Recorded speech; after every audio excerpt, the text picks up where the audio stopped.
Об этом, товарищ, не вспомнить нельзя. В одной эскадрильи служили друзья, и было на службе и в сердце у них огромное небо, огромное небо, огромное небо, одно на двоих.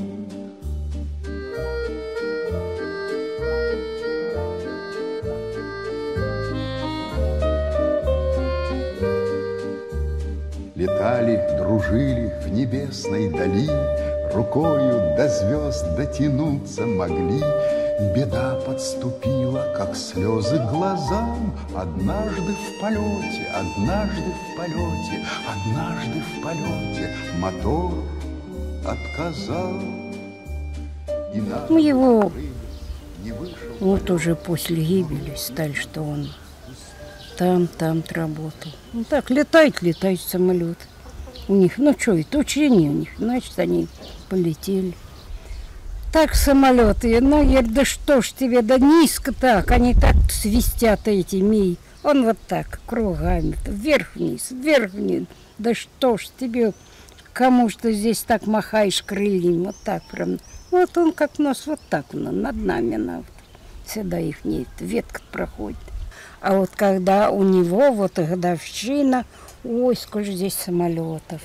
Они прям так низко ему честь отдают, прям вот так, прям ведь, да.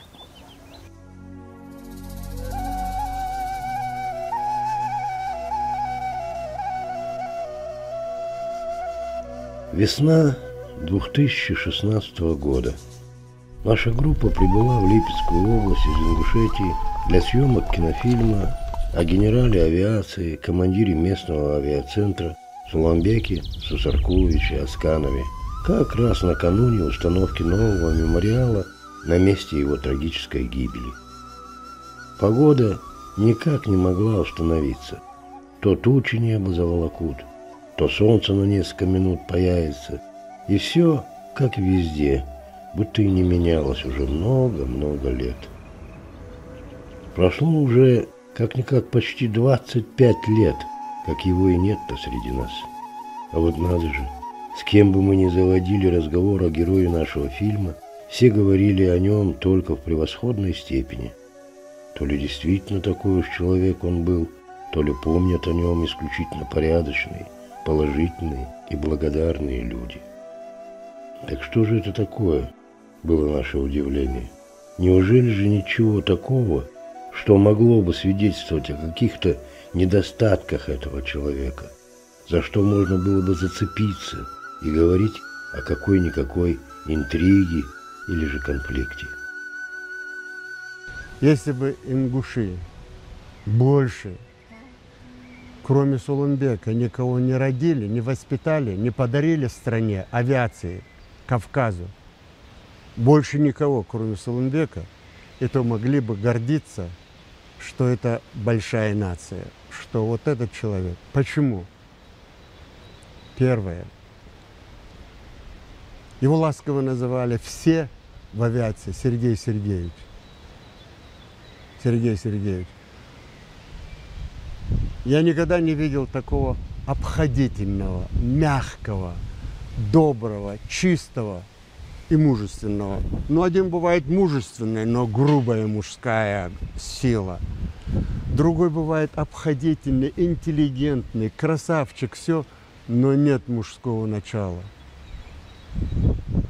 А вот я впервые единственного человека встретил, который вобрал в себе все эти качества.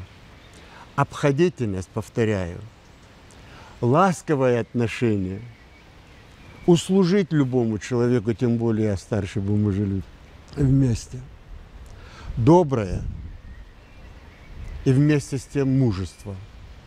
Я взял Танкеева, я говорю, пойдем, надо перетащить его. Смотрю, сидит невысокий такой мальчик. Быстро раз Кетель Надежд, старший лейтенант и мастер спорта. А я пришел в военно-политическую академию. Из ЦСКА я закончил с отличием самый крутой институт физкультуры, военный факультет. И 67-й, 8-й, 9-й, 70-й год был тренером по самбо-дзюдо в Ростове, Северокавказском военном округе. Я знаю, что мастер спорта. Думаю, какой я начал считать. А по какому? Ни по какому виду не мастер спорта. И я ничего, кроме этого значка, в нем не увидел. Потому что я оттуда пришел. Это моя жизнь до 33 лет. И у меня уже имя было, у меня уже ученики были. Я сразу первый вопрос. Я говорю, Соломбек, а по какому виду вы мастер спорта? Он говорит, по высшему пилотажу на боевых самолетах. Ну, тогда у меня как-то тоже еще больше сомнений. Ну, такой вот обаятельный, такой вот, так, как ему может подчиняться такая громадина самолета, вот так далее. Соломбек Сусаркулович, он в простонародье, как его называли по-доброму, Сергей Сергеевич в коллективе, его любили, уважали все. Начиная от больших начальников, заканчивая подчиненными. Из-за вот такого характера. Вот если с ним разговариваешь, сколько сослуживцев его разговаривать, никогда не скажешь, что он военный, что он такой командир. Мягкий голос, довольно вот. Конечно, при управлении процессом, боем, он становился уже настоящим командиром. Вот это сочетание человеческого характера, оно было симпатично всем, и начальникам большим. Это одно. Второе, если проследить опыт в том числе, он довольно был грамотный человек. Он в совершенстве освоил всю технику. И одной из такой склонностей его было тем, что он сам предлагал, какие элементы боевых самолетов модернизировать. И вот сочетание вот этих качеств, конечно, начальству позволило увидеть в нем настоящего такого хорошего командира, отца, начальника, хозяина на этом таком единственном в стране центре переучивания летчиков. Вот смотрите, он приходил ко мне в поликлинику, и вот в коридорах сидят люди, офицеры запаса, члены их семьи, военнослужащие. И вы не поверите, он каждому идя по коридору, каждому, здравствуйте, он генерал, здравствуйте, здравствуйте, здравствуйте, здравствуйте. Вы понимаете? Вот это необъяснимо. Это необъяснимо. Он всегда вот такой вот доброжелательный был. Понимаете, это, я говорю, это выходец вот из, то ли ее выписала вот эта маленькая земля ингушская выписала, таким сделала его, зная о том, что это решение правильное, твердость есть. Обдумывать. А разве это не твердость, когда он за штурвалом, сидя в кабине, вот, и когда видел, что вот уже земля, он до последнего тянул. Это разве не твердость? Это твердость. Это твердость. Он прекрасно знал, что у него сзади 3 детей, он прекрасно знал, что у него жена, и прекрасно он знал, что сзади его целая республика, которая его любила. Плиево, это его родовое. Он знал об этом. Но тем не менее, он до последнего тянул, потому что он знал, что внизу такая же деревня, как и Плиево. Но я бы хотел отметить, что корни вообще-то героического ингушского народа уходят в глубокую историю. Ваш президент, когда мы с Рудским были приглашены на открытие аэропорта имени Асканова, были на экскурсии, уже тогда вот-вот должен был открыться мемориал. И я с очень сильным душевным волнением увидел многочисленную когорту георгиевских кавалеров, которые были воспитаны в Ингушетии. И участие, я бы героическое участие подчеркнул, во многих войнах в защите Отечества послужили, безусловно, ярким примером к тому, чтобы и Асканов пошел в авиацию. А в дальнейшем его судьба практически ничем не отличалась от тех, кто посвятил свою жизнь военной авиации. Блестящее окончание знаменитой Качинской школы, когда его оставили летчиком-инструктором, а далеко не каждого из 300 выпускников сразу оставляют учить других. Затем академия, видите, как символически, голубь прилетел. Затем академия военно-политическая. Это были годы, когда в комиссары отбирали, ну, будем так говорить, не самых плохих пилотов и людей, которые пользовались заслуженным авторитетом у народа. Вот он был замполитом определенное время, но так как он прекрасно летал, то попал в Липецкий центр. В Липецком центре продвигают вперед и авиационную науку, и готовят кадры, и испытывают новую авиационную технику.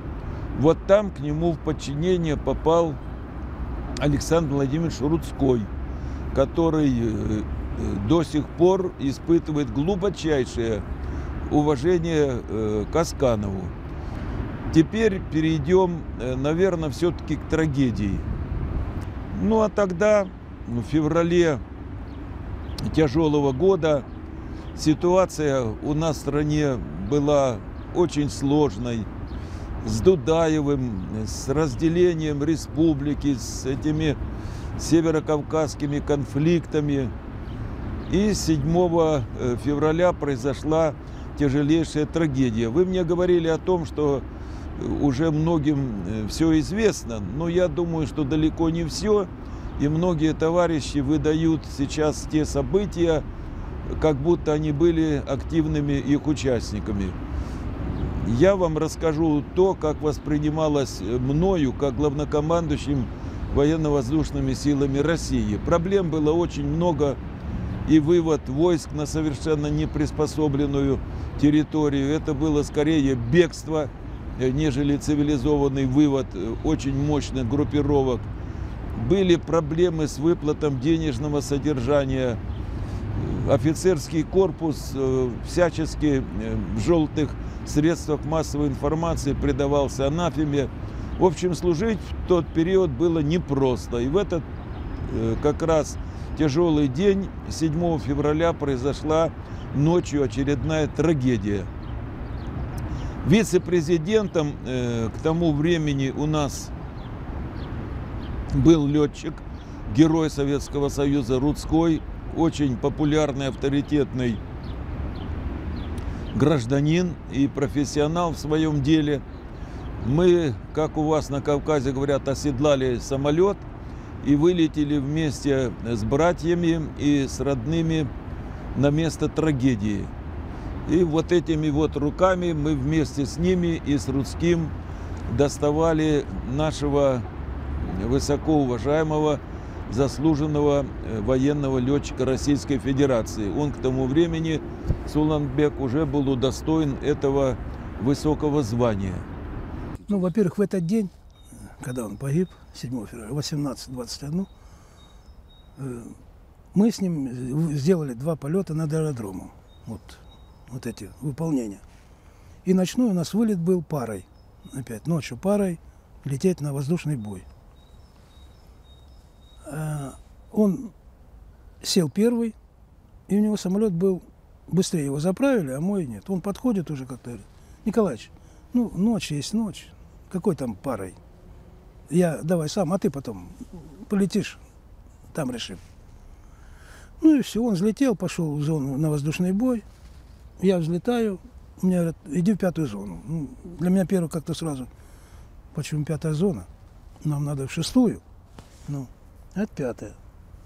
Но потом, говорит, мне говорят: перейди на канал, на наведение, запроти 201-го. Что, говорит, не отвечает. Ну, я перехожу на тот канал, а слышу, там уже разговоры идут. Уже запрашивали другие, его 201-й, 201-й.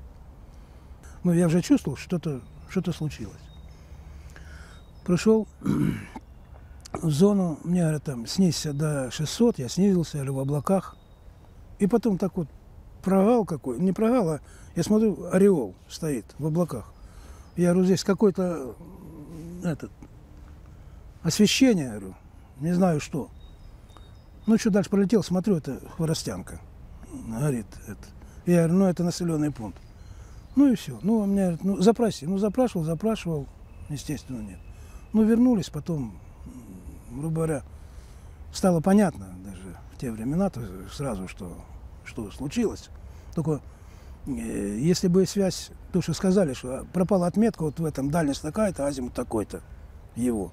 То есть это сразу навело на мысль, что человек в лучшем случае катапультировался.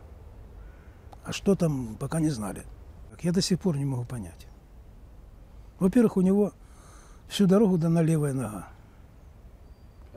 Левая нога дана всю дорогу. И нет, то есть, ну это по тестограмме, правой ногой видно, идет движение, но оно доходит до середины, и все, вправо не уходит. Что-то не так. Следующее. Он дважды включает режим приведения к горизонту. Непонятно. То есть, или борьба была уже у него с ним, а приведение к горизонту автоматическое, это на ручке есть управление, кнопку нажимаешь, бросаешь руки, и самолет должен стабилизироваться в горизонтальном положении. То есть, независимо, если он так шел, то он выводит сам. Вверх шел, он его положит в горизонт. У него включение дважды, вот этого, приведение к горизонту. Но включение включением, а ручку-то он не бросал. Бросил бы ручку. Ну, опять же, возможно вариант, что. А там, получается, по обжатию. Если ты зажал, то ничего, это бесполезно, включение. Ну и следующий вариант, конечно, если бы была бы высота нижней облачности не 300 метров, мы летали тогда при минимум погоды, 300 метров нижний край, если было бы хотя бы метров 400, он бы вывел. Был очень жуткий, холодный день, было под 40 градусов мороза, снега было по колено. Мы добрались до места падения самолета. Вокруг самолета было оцепление солдат. Но нас, как земляков Асканова, пропустили к месту трагедии. Мы начали, взяли лопаты и вместе начали расчищать снег, поднимать самолет, смотреть, есть ли, был ли он в самолете или, может, он катапультировался. К тому времени начало подъезжать очень много разных государственных деятелей, генералов, полковников на это место. Но мы, не прекращая работу, смотрели, чтобы дойти до этого места и увидеть, жив ли человек или он остался в самолете.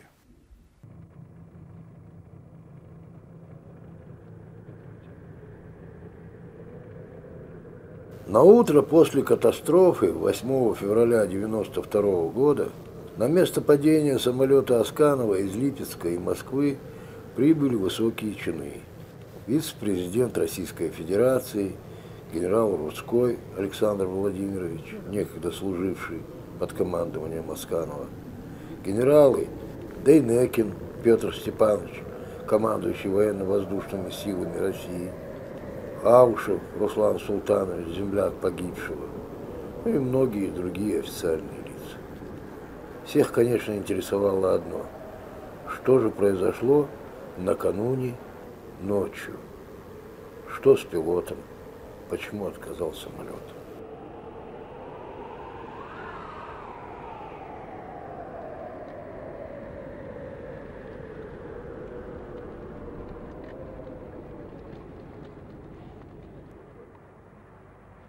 Оцепление уже было выставлено. Работы по расчистке снега шли полным ходом, несмотря на 40-градусный мороз. Липецкая земля в феврале промерзает хорошо, а самолет все-таки врезался при ударе об землю метров этак на 8, на 7, не меньше. Мы покажем вам эту хронику, по возможности полнее и почти без комментариев. И среди других мыслей, которые, возможно, сейчас посетят вас, подумайте над тем, каким все-таки, на ваш взгляд, должен быть тот, который берет на себя ответственность быть впереди остальных. Кто руководит нами, руководит процессом, будь он начальник, командир, словом, старший среди всех остальных. И что же входит в этот набор его характеристик, его качеств, его черт характера, особенностей его личности?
Я выражаю глубокое соболезнование семье, родным и близким. Еще раз повторяю, не хочется верить, что этого жизнерадостного человека среди нас. Дорогие товарищи, Сулумбек Асканов – это первый наш выходец из Ингушетии, который в тяжелое время посвятил себя службе в вооруженных силах. Это был наш ледокол. Мы, более молодые, брали с него пример. В личных беседах, в общении он внушал и учил нас, и советовал, и говорил о том, что служба во славу отчизны – это самое светлое дело для мужчин. В разные время и беседы с ним, мы часто с ним разговаривали о ситуации в Афганистане, о том, как выполняли свой интернациональный долг летчики. Он рвался в Афганистан не потому, что хотел воевать. Как настоящий мужчина, он не мог оставаться в стороне, когда армия выполняла свой долг. И он говорил, что смог бы оказать помощь и выполнять задачи с наименьшими потерями. Летчики славные соколы в Афганистане показали чудеса мужества и храбрости. Я перед ними, как офицер, мотослов преклоняюсь и преклоняюсь. Но Сулумбек свой долг выполнил здесь. Самолет врезался в землю, но не врезался в жилой дом. Для нас, молодых офицеров, для тех, кто посвятил себя службе Отечеству, это яркий пример. Я благодарен всем, кто вместе служил, кто ему оказывал помощь. И мы, в Чечено-Ингушетии, сделаем все, чтобы имя Сулумбека жило во все времена. На третий день гибели Сулумбека Асканова двумя бортами самолетов с города Липецка вылетели Владикавказ, и на его родине, в Плиево, его похоронили. Потом я узнал, что Сулумбеку Асканову присвоено звание Героя России посмертно. Оказалось, это первая звезда Российской Федерации, присвоена нашему земляку.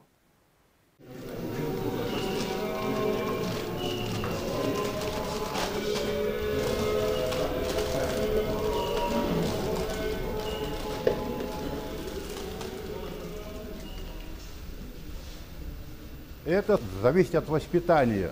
Вот поэтому начинаете воспитывать ребенка, как пишет домострой, вот, пока ребенок лежит поперек лавки. Если мы его не успели, если он не помещается, то мы уже опоздали. Человека воспитывай, вот, и наставляй пока он не воспринял какую-то грязь туда в свою голову. Понимаете, он должен взять хорошее, доброе, вот любовь эту и к Господу Богу, и к ближним, к папе, к маме, к братишкам, к своим, к сестрам, к соседям, с кем он будет учиться, с кем он будет работать.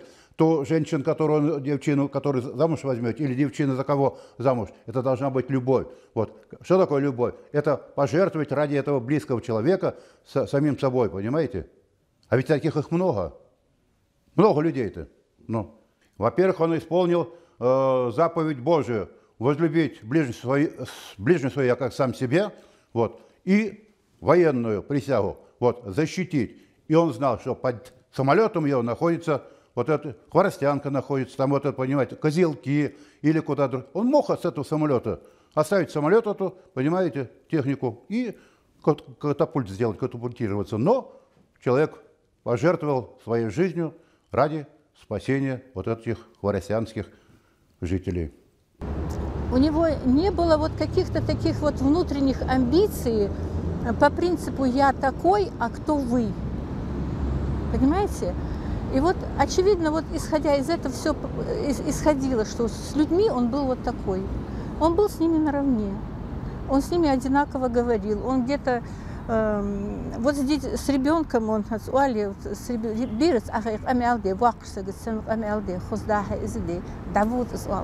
да? Вот так. Вот точно так же в жизни, вот он приходил домой, придет домой, мы о работе, правда сказать, никогда и не говорили дома, никогда не говорили о работе, потому что он говорил, дома я не хочу говорить о работе, потому что я на работе целый день говорю о работе, дома я хочу поговорить о доме. И вот он игрался с детьми, ну, тогда они были маленькие. Самому маленькому, вот, Амиру, ему было 6 лет всего, когда он погиб. Вот. Поэтому мало того, что он мало вообще видел отца, и вот он, когда вспоминает, я ему что-то говорю, он говорит, с бассейна, говорит, он меня забирал. Я, говорит, помню этот момент. А вот так вот много я и не помню. Ну, Руслан, он чуть-чуть больше помнит. Но Резида чуть-чуть больше, чем Руслан, в силу своих возрастов. Но самое удивительное, может быть, мы такая вот неадекватная семья в чем-то были. Мне в голову не приходилось спросить его, а куда ты пошел? Ты вот только пришел, ясно, солнышко, и тут же уходишь. Ничего, сказал, приду, все, пошел за ним, я знаю, он далеко не уйдет. Да звахчется Бог, Марька, как-то старался быть наравне с людьми. Ну, правильно, если он считал, что это что-то где-то неправильно сделано, он, конечно, отчитает, безусловно. И поэтому его подчиненные говорили, нам, говорит, лучше сделать это самим 10 раз, чем один раз услышать его, как он нас отчитывает. Вот он, как он эти слова подбирает, от которых, говорит, становится неудобно, стыдно. Он даже, когда поехал в Качинское училище, он оттуда уехал с завода. Родители 4 месяца не знали, где он. Вот. И только тогда он еще смеялся и рассказывал, говорит, ой, говорит, 1 месяц зарплаты нет, 2 месяц зарплаты нет. Может быть, я крамолу какую говорю, но когда даже надо и правду сказать. И только тогда, когда он прислал им письмо домой, телеграмму, я поступил в училище. Мама, ну, конечно, она с этими мало меньше детьми, с этими домашними заботами, с больным отцом. Конечно, единственное, первое, что она, видимо, еще сообразив, что он поступил куда-то, действительно шикарное училище, будет учиться на летчика, это не каждого 2-го, 3-го туда принимают, правильно? Вот. Она сказала, ой, кормилец-то поехал учиться. Знаете, я благодарна ему за его поступок, за то, что он спас, можно сказать, может быть, это громкое слово, но я скажу его за то, что он, возможно, спас и мою жизнь в том числе. То есть именно в тот момент, когда произошло это событие, чудовищное событие, первая мысль у меня была спасибо этому человеку за жизнь, которую он мне подарил. Подарил не только мне, он подарил ее моим детям. У меня сейчас 2 детей, 2 сыновей. И я всегда ставлю в пример и буду ставить и внукам своим, и своим детям, и детям нашей школы, потому что они тоже наши дети. Я всегда ставлю в пример именно поступок этого мужчины, с большой буквы мужчины. Так смог бы не каждый человек. Это очень тяжело пожертвовать своей жизнью ради нас, но он это сделал. И это чувство благодарности, оно будет в наших сердцах всегда. И я надеюсь, что, в частности, мои дети пронесут вот эту благодарность всю свою жизнь и отдадут ее моим внукам, передадут вот эти ощущения, это чувство. То есть благодаря поступку мы живы. А иногда, когда он приходил домой, такой радостный тоже. Я говорю, что ты такой радостный? А он говорит, это самое, Рая, говорит, ты знаешь, я сделала 4 полета там. Ты знаешь, как это здорово. Ты себе это представить не можешь. Ну, я же, говорю, летала на самолетах. Ну, так, это по-женски. А он мне говорит, это, говорит, Рая, говорит, не то, говорит. Ну, что ты, говорит, сравниваешь? Это, говорит, не то, говорит. Вот представь себе, огромное небо. Что там на земле, я уже, говорит, не вижу. Огромное, говорит, небо, голубое, высокое небо, говорит, чистое, солнце, говорит. И вот это все пространство пустое и тишина. Ты себе, говорит, представить не можешь, какая это, говорит, красота. Когда-нибудь я тебя, говорит, посажу в кабинку, и ты ощутишь эту радость полета. И это, говорит, вот это, говорит, махина, говорит, твоя. Такого какого-то, геройства, что ли, или какого-то, не было в нем этого. Он спокойно разговаривал со всеми во время перерыва. Ну, а потом слышу такую весть. Я шел с репетиции, и взрыв тут ужасный. Пришел домой, сказали, что разбился летчик. Они еще даже не сказали, кто. Когда сказали, Уланбек, все как-то оборвалось. Он любил песню «Журавли», сейчас мы исполним ее немножко.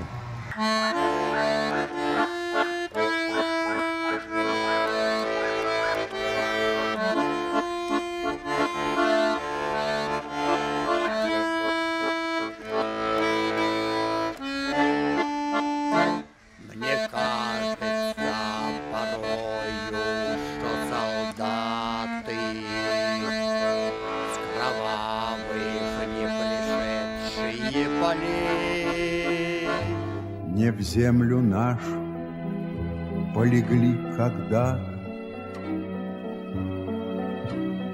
а превратились в белых журавлей. Они до сей поры с времен тех дальних летят и подают нам голоса.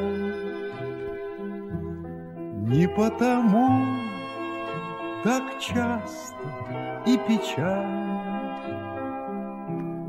мы замолкаем, глядя в небеса.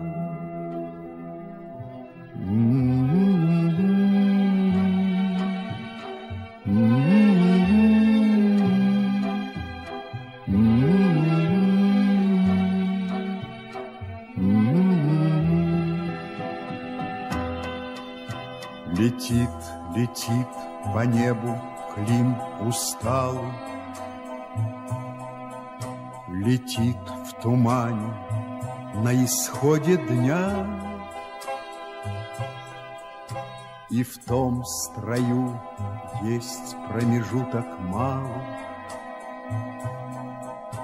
Быть может, это место для меня. Настанет день из журавлиной стаи, я поплыву в такой же сизой мгле. Из-под небес по птичьи окликая всех вас, кого оставил на земле.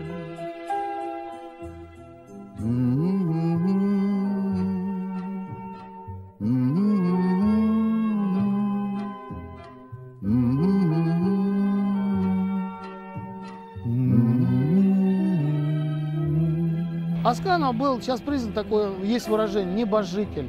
Это человек очень влюбленный в небо, в свою профессию. В авиации случайных людей не бывает. А вот Сергей Сергеевич именно был он не случайным человеком в авиации, как и большинство летчиков. Летал самые сложные полетные задания. Я вот неоднократно уже об этом говорил и сейчас скажу, что можно, извините, летать простые виды полетов там по кругу, на пилотаж, на сложный, но это обычный сложный пилотаж. И быть нормальным летчиком везде на высоте. То есть тебя не ругают, но в то же время и не хвалят. А можно летать очень сложные полеты. Ну вот, как, к примеру, мы тогда начинали, вот Асканов начинал полет парой на высший пилотаж в сомкнутом полетном порядке. Понимаете? Там же они вылазили со свечкарем, все мокрые, комбезы все пропитаны потом, ну до нитки были они мокрые все. Вот. А можно и такие полеты летать? Да, не получается, и горько, и больно, но он счастлив от того, что он слетел, взмок. А еще представляете, счастье командира, когда у него получается, а на эти полеты на аэродроме приостанавливались, и все летчики выходили в район ЦЗТ на газон, на летное поле, посмотреть. И если это получалось, что чувствовал командир, если у него получается, он командир, и он летает такие сложные полеты? Понимаете? Ну, вот случайных людей, еще раз говорю, в авиации не бывает.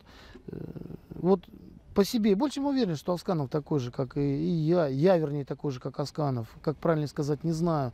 Вот сколько себя помню, вот все время было желание стать летчиком. Другой профессии просто нет. В возрасте, ну, детства, сколько себя помню, все самолеты, летающие в небе, провожаешь взглядом, смотришь, будь то вертолет, самолет, одинаковое уважение ко всей летающей братья. Знаете, в чем дело? Это, простите, я буду откровенен. Это понятно, когда речь идет о человеке русском. Это понятно, когда речь идет о ком-то еще другом еще. Но в какой-то деревушке, в горах. Это да. А фильмы, на каких фильмах воспитывалось 100 поколений, и мое даже поколение. Это «Повесть о настоящем человеке». Ну какие? «Небесный тихоход», «Бой тут одни старики». Вот на этих фильмах и еще больше укрепилось в нем это желание стать летчиком. Наверное, как-то так устроен мир. И так все складывается, все события, порой даже не зависящие от нас. Поэтому то, что вот мы попали сразу сюда в 1987 году, вот, и сразу мы с ним так вот сошлись, то, что по работе, по службе, очень много вначале мы приехали сюда без семей, вот, полностью окунулись в работу, в службу, знакомство с личным составом, знакомство с объемом работы, организационными вопросами. И так как-то все это переплелось, как-то это все связало нас, что незаметно мы настолько сдружились, что порой бывало так, что вот, чувствовал, что не хватает где-то даже как-то вот локтя чуть-чуть, вот где-то куда-то он уехал там или же еще что-то. И вот, вот этот момент я всегда ощущал. А то, что с таким человеком, как Суланбек Саркулович, я говорил и говорю, судьба, просто я благодарен судьбе, что вот так вот свела с таким необыкновенным, замечательным, я бы сказал, даже выдающимся вот человеком. Он мог бы достичь высоких вершин, больших вершин. Человечность, в первую очередь, это непререкаемый был у него авторитет, то, что он мог разговаривать с любым и каждым, и к каждому находил подход, находил какие-то слова.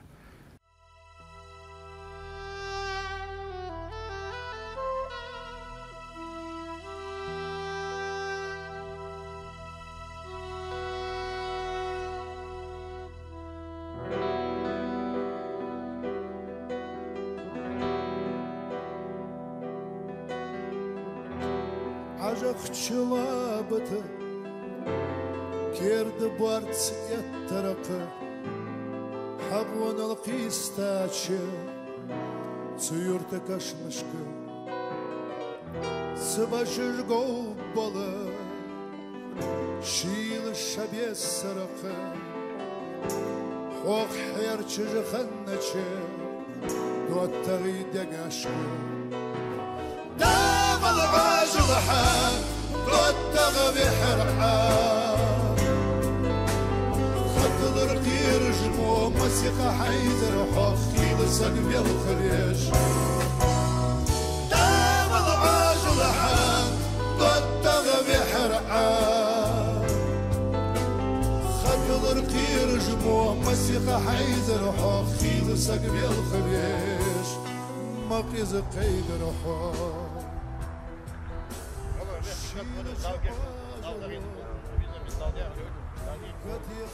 улица أول وين شلتها улиц سير دوغر تن فورمو تن ديغو تن يحو استقور داوة تجاه وور حقل دول استقور يعيو استقور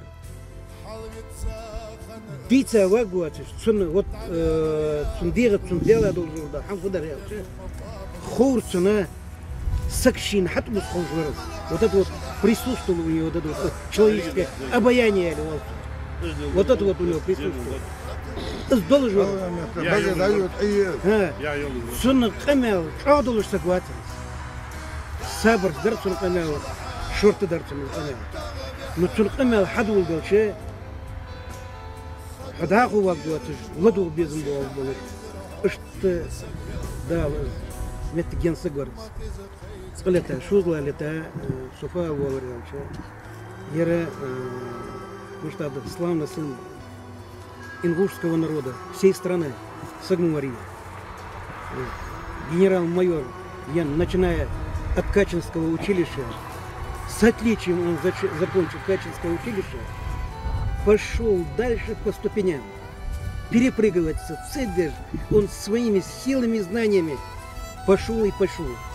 Поднялся он до генерала-майора, а же начальником центра по подготовке и переподготовке высшего командного состава самых современных самолетов 4-го поколения МиГ-29. Командовать над этим центром, это было высокое доверие, высокая честь дана этому человеку руководством страны. Руководством страны. Кроме всего этого, параллельно он совершенствовал себя. Даже в этих промежутках защитил кандидатскую и получил кандидат военных наук по совершенствованию современных этих машин, имеется в виду истребителей МиГ-29. Это надо иметь огромная сила, огромные знания, сила воли. А это все это присутствует у этого человека.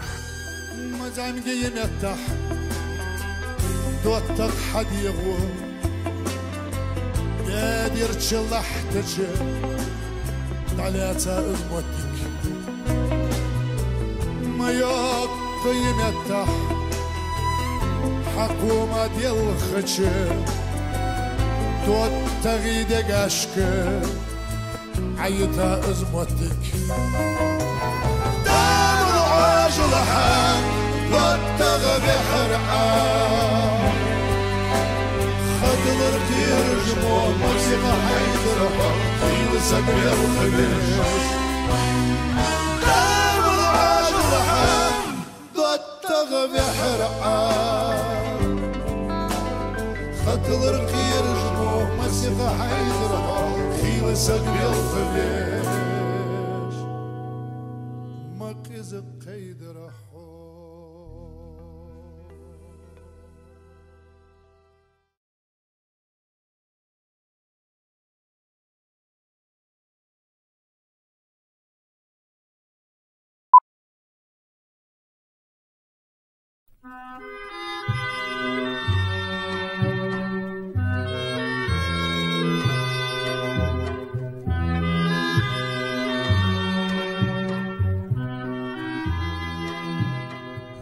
90-х годах мы с Суланбеком начали, так сказать, подготовку на пилотаж парой, вдвоем.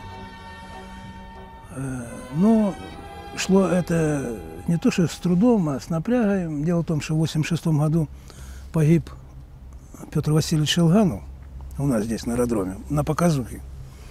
И главком запретил все эти показухи. И, так сказать, мы начали потихоньку здесь летать вдвоем. Ну, потом мое было предложение, ему говорю, ну, Суланбек Саркулович, мы-то вдвоем, да, но если будет какая-то показуха, сейчас кто-то приедет, вы должны быть на ЦКДП. Ну, центральный командно-диспетчерский пункт. Кто будет показывать? Я один? Нет. Давай готовите еще. И мы взяли, вот еще служат они, Гостев и Сушков. Двоих тоже.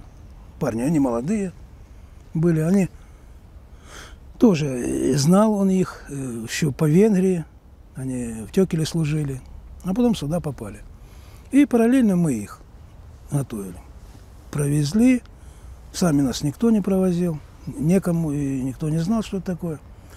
И вот мы эти две пары, они сидят на земле, за нами наблюдают, мы с ним вращаемся. Потом мы прилетаем, они нам рассказывают, где какие ошибки у нас были, где там дальше стоял, где ближе, где там надо было уменьшить там углы атаки или же снизиться к земле рисунку. То есть ошибки с их видения они нам рассказывали. После этого мы садились, они взлетают, и мы их наблюдаем. Мы тоже сидим, фиксируем тоже ошибки.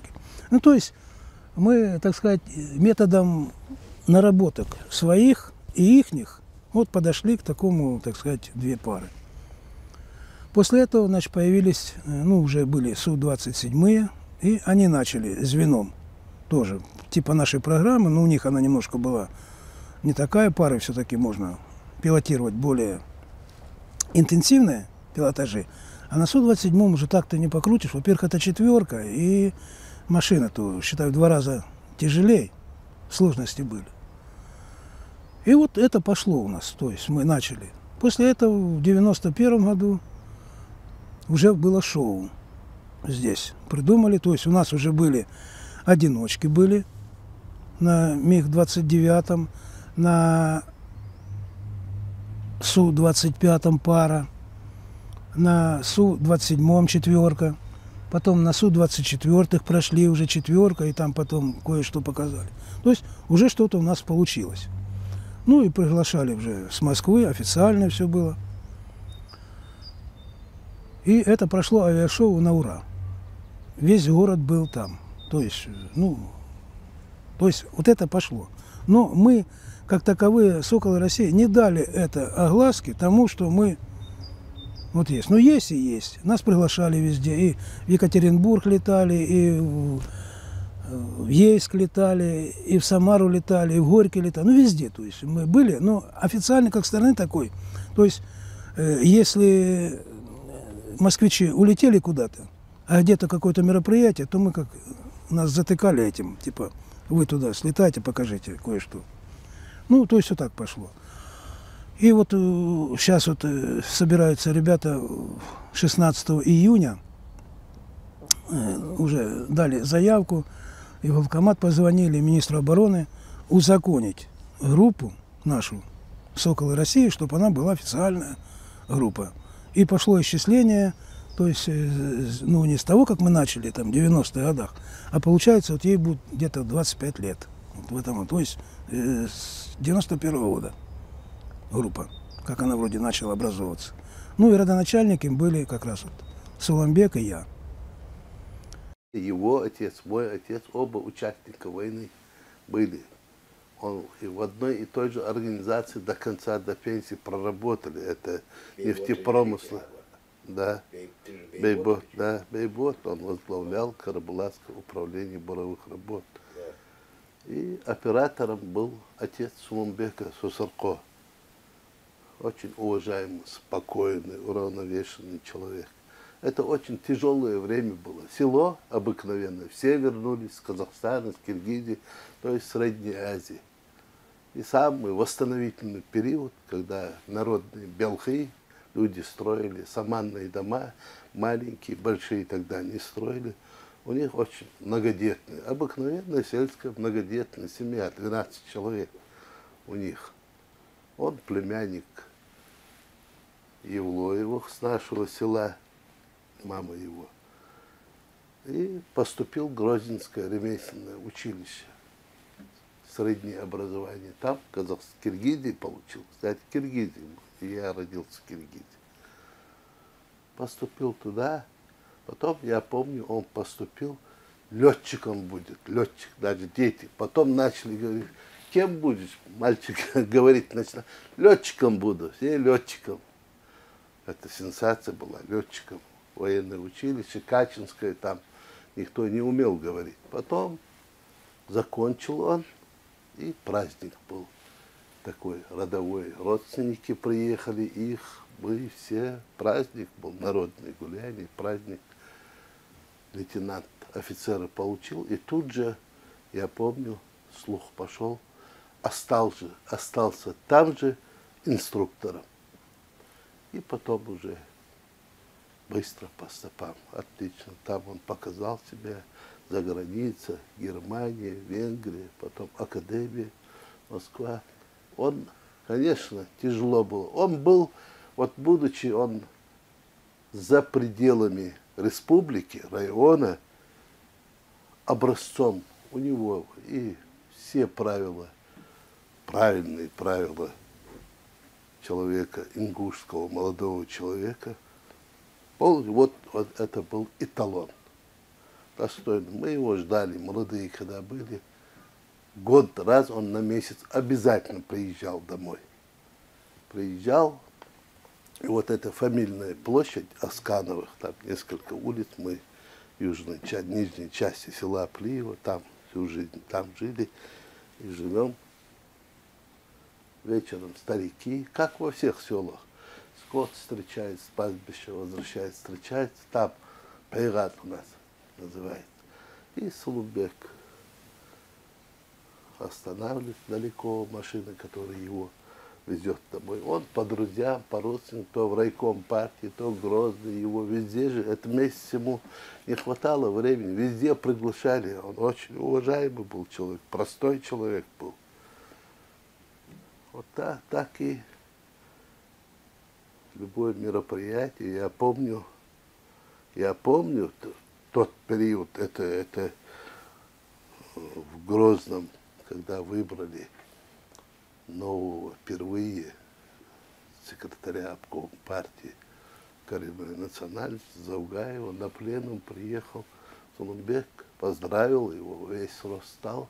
Я горжусь, вот так. Он и в политике, военно-политическая академия у него имени Ленина он закончил.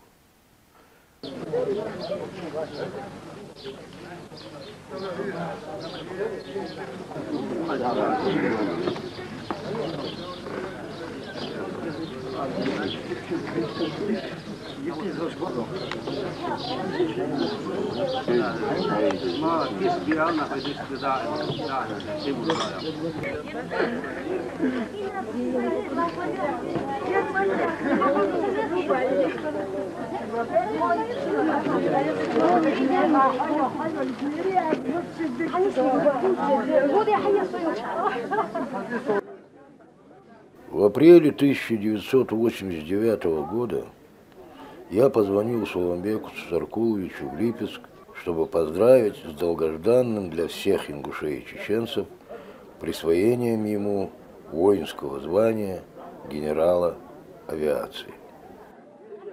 Поговорили на радостях, а через пару месяцев, получив по службе короткий отпуск, он прибыл вместе с семьей на родину, в Плиево.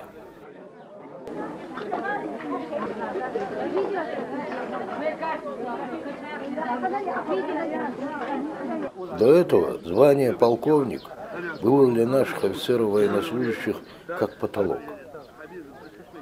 Дальше не ногой. А тут на тебе целый генерал. И посыпались на наших старших офицеров генеральские звезды, как из рога изобилия, во всех видах и родах войска.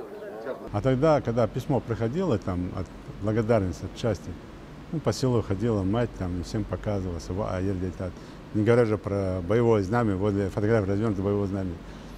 Нам же закладывали, и также Сулумбеку это в голову заложили. Большая семья, большой тип, и мера ответственности его. Он же ведь понимал, как тяжело, не бедно, не нищенствует, но тяжело живут его родители, родные, близкие. Он же тоже многим своим помогал. И так же, как и он, и многие другие, они делают это из-за того, что у них в мозгах, уже в крови, быть всегда полезными кому-то. Да, здесь не буду кривить, я тоже так подумал, что если Сулумбек Ингуш получил генерала, наверное, я тоже, Юнусбек Ингуш, могу тоже рассчитывать на это. Надо просто служить, еще больше пахать. Вот это было стимулом к тому, что есть ориентир Сулумбек, и надо к этому пути идти. Несколько раз мы с ним встречались. Он приезжал в Москву ко мне. Ну, в то же время было обидно, когда есть у других народов, у других наций, есть кого называют героями, генералами. В то время, когда было в несколько раз меньше населения нашей национальности, у нас было больше. Ну, в общем, рассказал о себе. Он не пришел спросить меня, чтобы я заступился за него или что-то. Он пришел просто как к старшему человеку, интересовался республикой, делами республики. Он не за себя просить пришел, он пришел узнать, как у нас дела. И вот он мне понравился, его стремление познать жизнь республики. Вот это вот. Ну и одновременно я начал уже вникать в его судьбу. И посмотрел, думаю, сколько лет он работает в этой должности, и почему он не растет, почему ей не дают ему это самое. Я у него спросил, ему показалось это даже нескромно думать о том, чтобы надо лезть впереди. Но сам я его не спрашивал. Я ему не говорил, что я пойду к Епишеву, что я пойду, не говорил ему. Но пришел сам я туда. Я говорил, что у нас очень плохо в том отношении, что военно-патриотическое воспитание не учитывает того момента, что нужно для национальной гордости иметь из своей национальности и герои, и генералы, и так далее. Они есть у нас. Он внимательно меня послушал. В общем, стремление было мое показать не превосходство нашей нации или нас над кем-то, а сказать, что мы не хуже других. После этой беседы Хашбикар Боков на встрече с начальником политуправления Советской армии, генералом Епишевым, спросил: знаете ли вы, товарищ генерал армии, сколько генералов-ингушей было в царской армии? Да, ответил Епишев, наверное, много. А сколько генералов, чеченцев и ингушей в советской армии, не унимался Боков? Епишев задумался, но Боков ответил за него: ни одного. И это за 70 лет советской власти. Спустя некоторое время Сулумбеку Асканову было присвоено звание генерал-майора. Негласное табу было прорвано. Конечно, это характерно. Конечно, он сын своего народа. Конечно, он сын своих родителей, сын своего тейпа. Но это намного шире. И вот то, что вы сказали, мне действительно Очень много раз пришлось общаться с жителями Липецкой области, в силу того, что это центральный федеральный округ. Вы знаете, что поражает, да, и это приятно мне, как вот человеку, который гордится тем, что Сулумбек, он наш, с Ингушетии, что он ингуш, что из такого древнего, хорошего рода. И это то, что вот от самого маленького ребенка, кончая самым большим профессором, военнослужащие, все в один голос говорят о том, что это образец. Образец – это великий гражданин России, это великий и очень достойный ингуш, это человек, с которого берут пример. Конечно же, это, вот вы совершенно правильно сказали, это не само по себе. Ничего с космоса само по себе не падает, не происходит. Это то, что ему дали его предки. Это его состояние души, это то, что он действительно по-другому поступить не мог. И думать по-другому не мог. Он совершенно четко понимал, что этот поступок, то, что он уведет в самолет, это во многом будет способствовать тому, что будут сохранены жизни.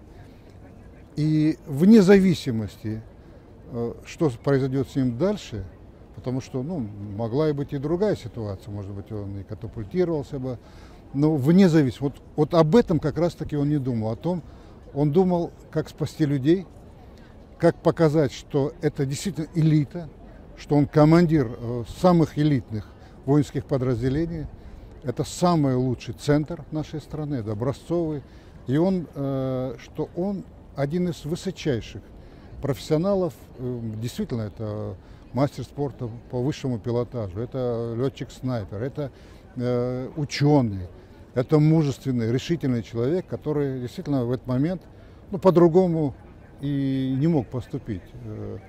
Он великий гражданин России, и он настоящий ингуш. Он настолько был прост в общении, настолько был доступен, и настолько даже у этого человека была такая какая-то внутренняя культура, и никогда ничего сгоряча не делал. Он никогда не... с него был бы величайший руководитель региональный, то, что сейчас говорят, президент республики, края, области, да, с него был бы величайший военачальник, с него был бы очень хороший ученый. И он, конечно, самая главная его большая профессия, это он великий человек. Это человек, о котором можно говорить, что это целый мир, и он человек, которым, конечно, могли гордиться любое общество, любой народ, тем более как гражданином России. Я про этого человека не могу так спокойно говорить, потому что он для меня жив. Я не знаю, кто как. Может, я вам тот рассказал и скажу, и 100 раз буду повторять, что такие люди рождаются раз в 100 лет. Этот человек был очень отзывчивый, очень семейный, как командир, как друг, как товарищ. Он был очень верным. Мы всегда часто с ним беседовали и уходили с детьми в парк, гуляли вместе. И часто разговаривали. Он очень любил свой народ. Очень любил свой народ. Всегда рассказывал, с любовью рассказывал о своем народе, как он именно вырос, какие трудности перенесли его народ. Несмотря на это, он добился своей цели. У него с детства была мечта стать летчиком. Он, несмотря на все трудности, он добился своего. Он стал летчиком. Не просто летчиком, а летчиком-асом. Он рассказывал, как он служил в Польской Народной Республике, когда у него самолет отказал. Несмотря ни на что, он не покинул самолет, спас. Хотя было очень трудно, на грани катастрофы. Он спас свой самолет, его посадил. И он всегда говорил, что потери самолета нам народ не простит. потому что народ нам доверил технику такую, и мы должны его беречь, вот, как самого себя. Он всегда часто встречался, звали его здесь школы, вот, училище. Везде он ходил, выступал, говорил о любви именно в родине, патриотизме, о героизме советского народа в то время. Это были не слова, и действительно... Это от души все было, потому что я видел его все в его сердце, в его глазах. Вот. И последнее вот событие, когда в 92-м году именно были вот такие волнения после трудных периодов советского народа. Вот. И он часто ездил к себе в Ингушетии. Он говорил: я не хочу, чтобы мой народ перенес то, что перенесли мои отцы и деды. Я брал с него пример. Я считал, что он как старший брат мне. Потому что всякий раз, когда мне нужен был совет, я приходил к нему. Он умел слушать человека, дать добрый совет. И советы были очень верные и очень справедливые. Никогда он не мог повысить голос на другого человека. К нему можно было прийти как к командиру, как простому человеку. Он шел по городку с детьми. Любой человек мог к нему подойти и с ним говорить. Суламбек никогда никому ни в чем не отказывал. Что его в силах был, он всегда помогал людям. Он всегда был искренний. Искренне, во всем он был искренний. Вот. И я вспоминаю все это, и мне очень трудно, что поверить к этому, что этого человека сейчас нету. Но он живет и будет жить в наших сердцах. А в моем сердце он оставил такой след, что я не могу передать вам это. Вот у меня есть друг Салман, с которым мы уже сколько лет дружим. Вот. И мы каждый год 7 февраля ездим ему в могилу падения этого самолета. Несмотря ни на что, даже кто бы ни поехал, мы не смотрим, что едет кто-то, не едет. Мы созваниваемся, встречаемся. Приезжают его земляки, Салман собирает, и мы вместе ездим туда. Приезжаем, возлагаем цветы. Вот. И по нашему мусульманскому обычаю мы поминаем около могилы, читаем молитвы, вот, чтобы он почувствовал, что он не одинок, что мы его помним и будем помнить всегда. И он вечно останется в наших сердцах.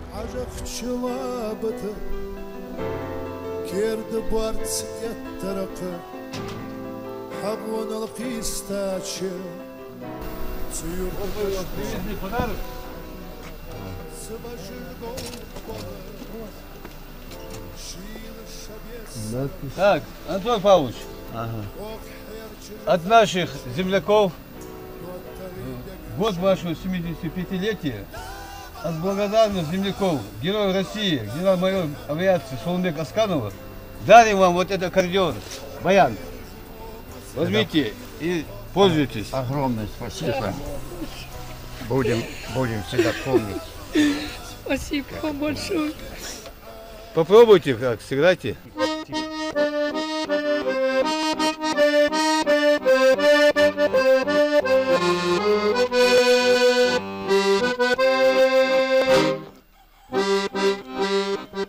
Об этом, товарищ, не вспомнить нельзя.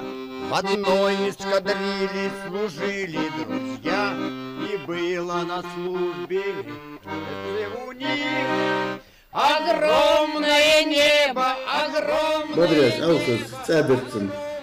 Ну, أستهم لا تزوج هم دي هنا تنو حياش مقاسي دي هنا تنصرف دي هنا من سكفيريا أتواني دي هنا بارك ازدياد دي هنا ازدش حب داسر улица واتيشي دي هنا название одна улица есть Асканова дي هنا почему магаси нет تكانيات улица Асканова проспект Асканова дي هنا ودنيا قم سيبيعتا وكافكازي سيبيعتا قم سيبيعتا Первый герой России Сибяка, Денис Сибяка, щи явный смерть в воду хуш, воздух керосин дакаса. 4 бочки он сделал отвезти от этого поселка Дава, самолет Акуяк. От крайнего дома 70 метров, самолет. Щи мыть вот хуш, явно Дава соглас на Кахарбах. Парк проспект Шхатсон. Хороший парень, очень хороший. Есть, понимаешь, категория людей, но о которых просто даже язык не повернется сказать что-нибудь плохое. Вот даже если напрячь память, да, и вот что-нибудь вспомнить плохое, ну, не было ничего плохого. Он очень корректный был такой, доброжелательный, уважительный, не скандальный, но требовательный. Ну, мужчина, если не требовательный, это размазня. Вот. И вот это сочетание требовательности, очень высокий уровень подготовки, как летчика. То есть мог спокойно сказать, делай как я. Потому что летал он очень хорошо. Вот.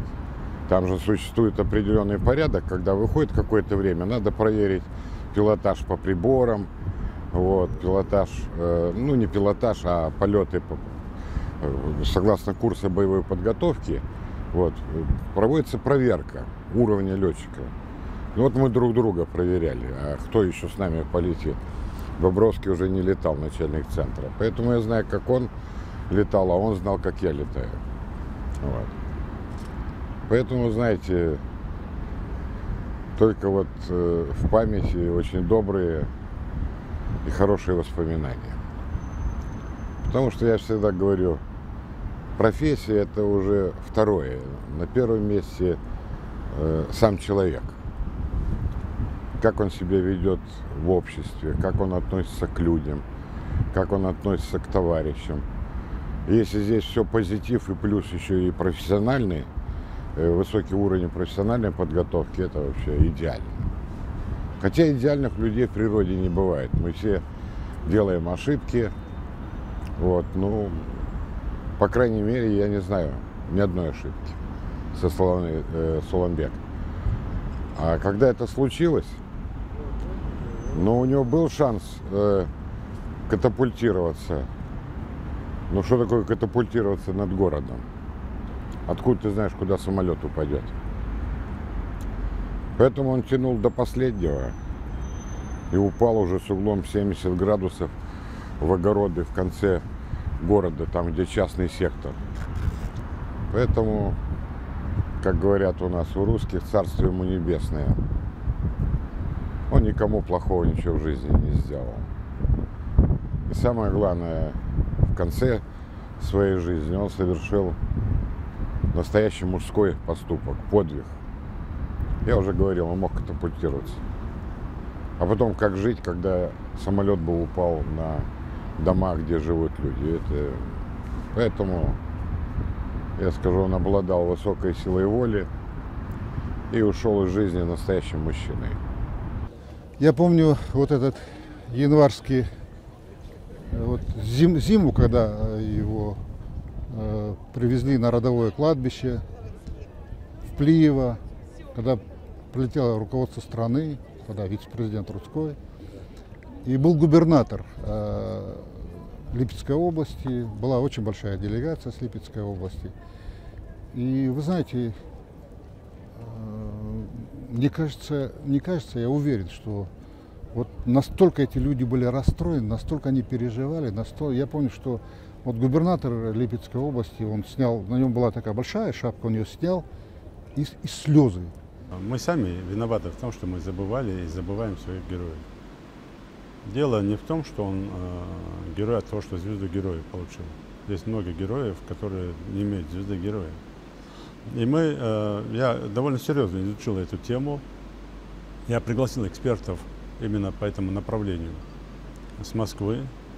Очень умные академики подсказали, что нужно делать, чтобы в этом мрачном состоянии республики, в таком в темном царстве, найти лучик света.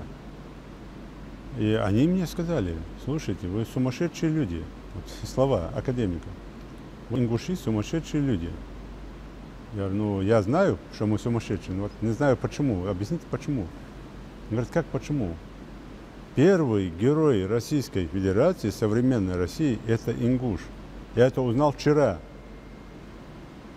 А вы об этом говорите, как будто это в порядке вещей. Ну и герой, и герой.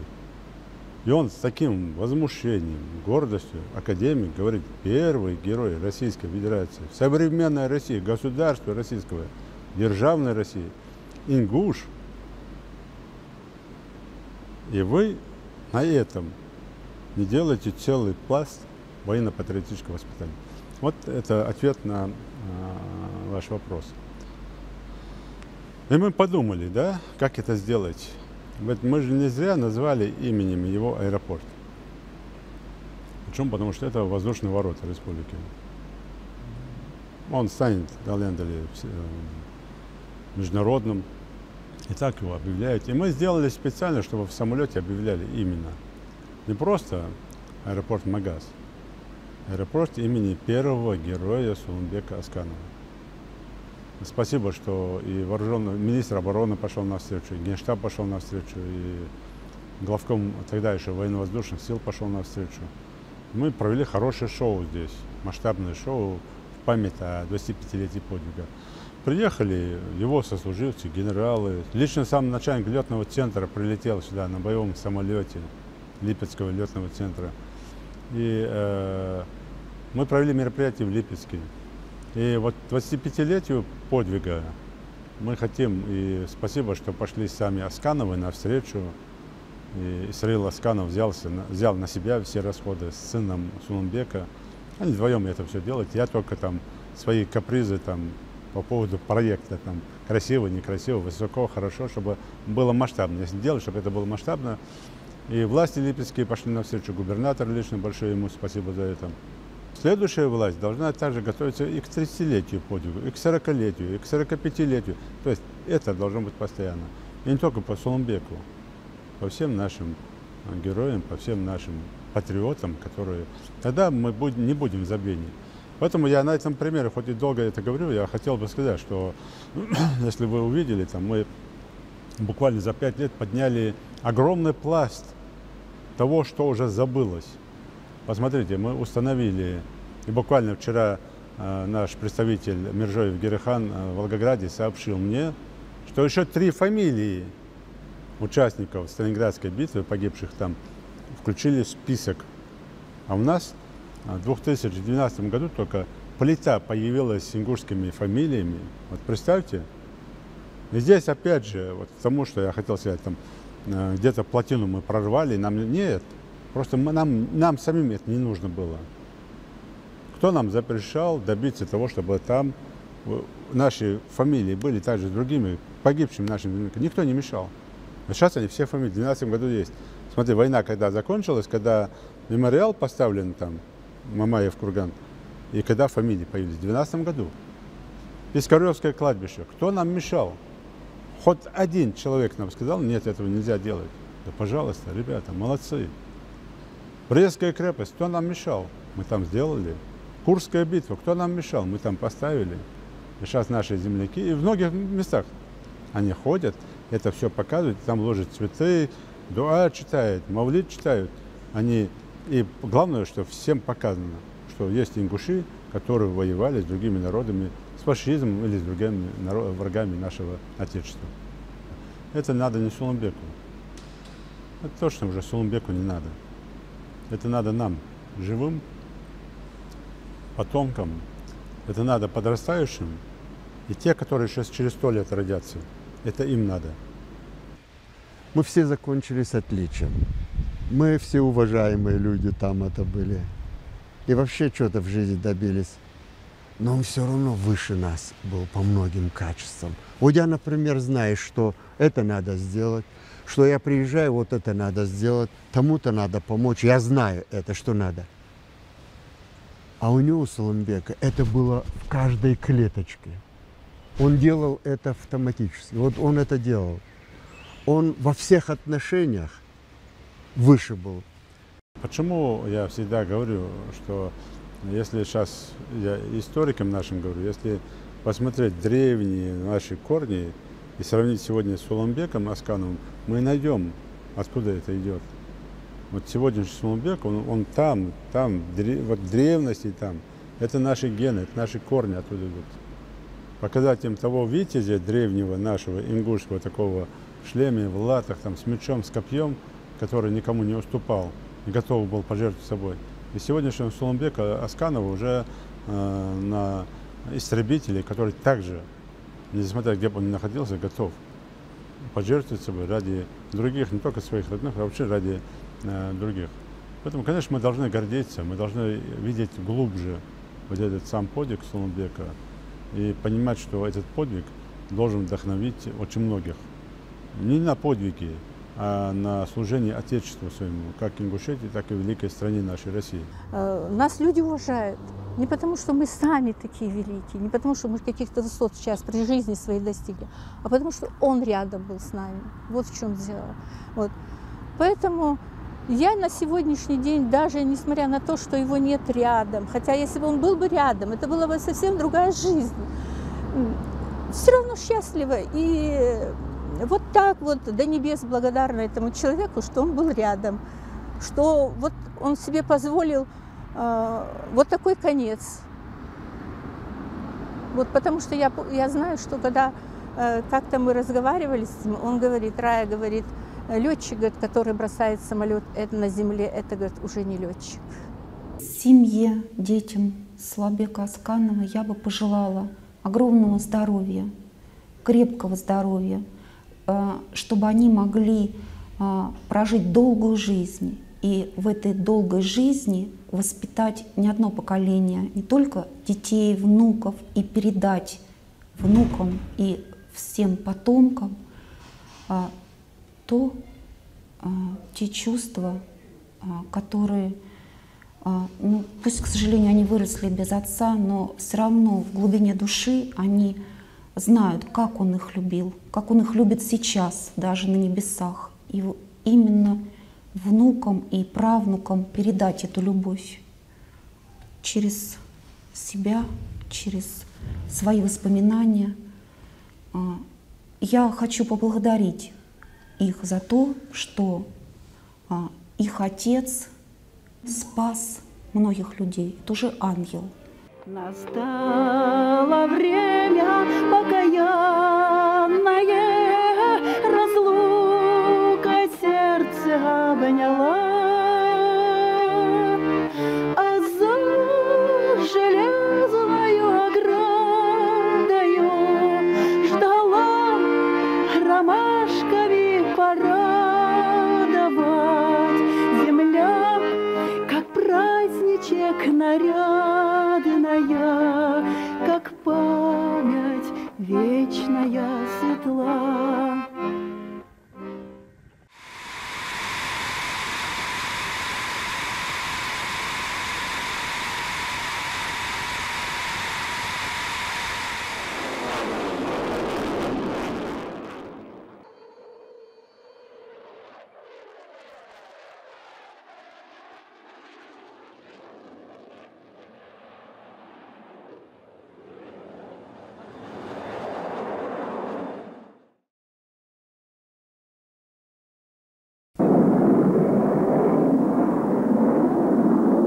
Здравствуйте, Сергей Сергеевич. Здравствуйте. Представлю начальник Липецкого гарнизона генерал Асканов.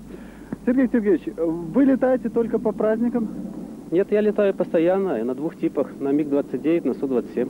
Это ваш самолет? Это мой самолет, да. И сколько в месяц у вас часов налета?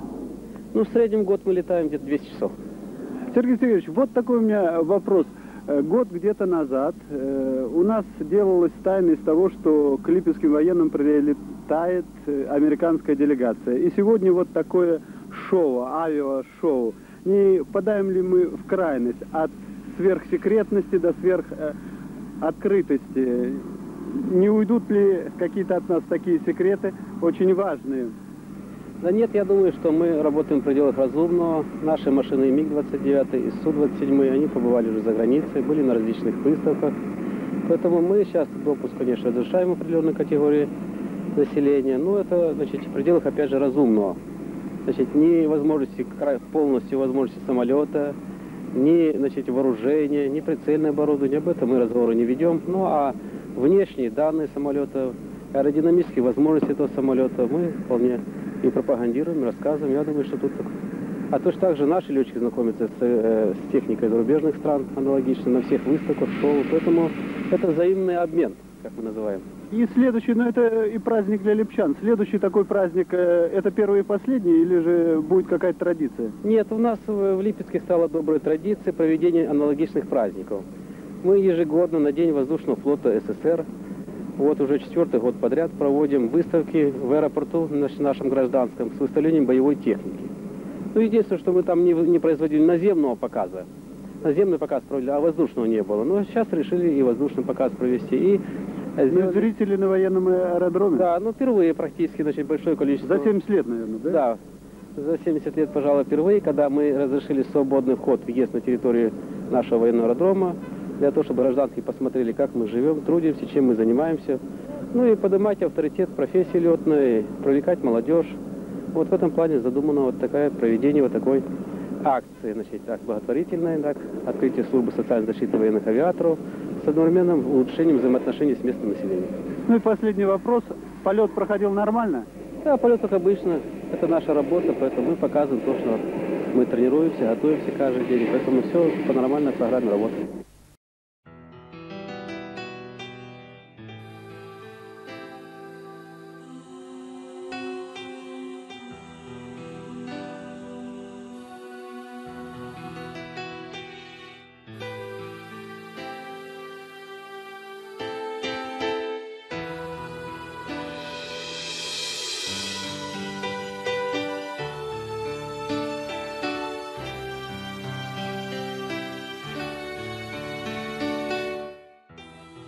Получается, что никто не умер и не погиб, если его душа еще жива и где-то находится среди нас, еще живущих на этой земле. Может быть, таким и должен быть тот, который всегда впереди. Тогда доброго, счастливого тебе полета, душа Сулымбека, сына Созырко Асканова из Плиева. Над гребнем синих скал, за облаками, где к солнцу прикоснешься ты рукой, кружит орел над вечными снегами. Как грозный страж, хранящий наш покой. Облака над миром пролетая, у горизонта тают на глазах. Но знаю я, орлы не умирают, навеки остаются в небесах.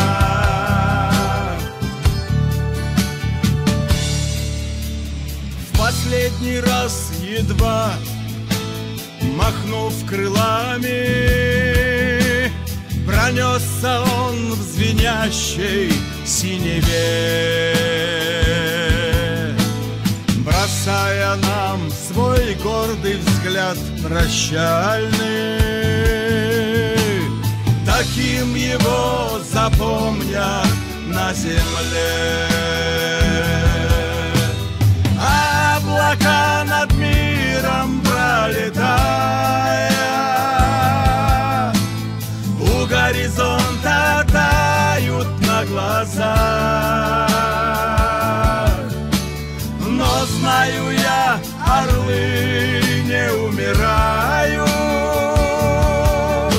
они навеки остаются в небесах.